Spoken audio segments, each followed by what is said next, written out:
Rais wa Kenya William Ruto ametetea demokrasia akisema kuwa ndio mfumo bora zaidi wa uendeshaji nchi, ingawa safari ya kuifikia demokrasia kamili mara nyingi hukumbwa na changamoto na misukosuko.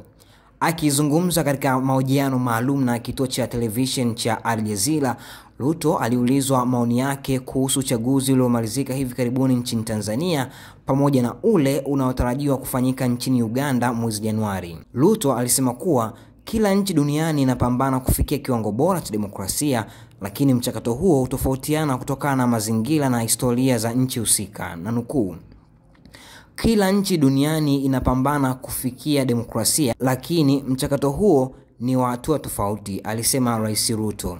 Amesifu Kenya kwa hatua ilizopiga katika kukuza demokrasia, akisema kuwa taifa hilo limepiga hatua kubwa ikilinganishwa na baadhi ya nchi jirani. Na nukuu, siwezi kusemea Tanzania kuhusu demokrasia, mfano nchi kama Kenya huwezi kushinda kwa 96%.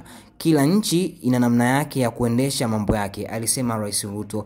Huo ulikuwa ni mtazamo wake kufuatia swali aliloulizwa na kituo cha Al Jazeera kuhusiana na maoni yake katika uchaguzi mkuu uliofanyika hivi karibuni, yani Oktoba 29 nchini Tanzania, uchaguzi ambao ulikuwa unahusisha nafasi ya rais, wabunge pamoja na madiwani. Lakini Ruto ameeleza jinsi ambavyo mchakato wa kufikia demokrasia, huku akieleza kuwa haijawahi kuwa rahisi na imejaa na misukosuko mingi, huku akitolea mfano nchi kama Kenya ambayo yeye kwa mujibu wa maelezo yake ni kwamba nchi hiyo imepiga hatua kubwa sana katika demokrasia, huku akieleza kuwa ndani ya nchi hiyo huwezi kushinda kwa 96% ukilinganisha na matokeo ya hivi karibuni ya urais ambayo yalipatikana mara baada ya kukamilika uchaguzi uliofanyika Oktoba 29. Tuachie maoni yako kuhusiana na kile ambacho alikizungumza Ruto mara baada ya kuulizwa kuhusiana na uchaguzi uliofanyika nchini Tanzania na ule ambao unatarajiwa kufanyika nchini Uganda mwezi Januari.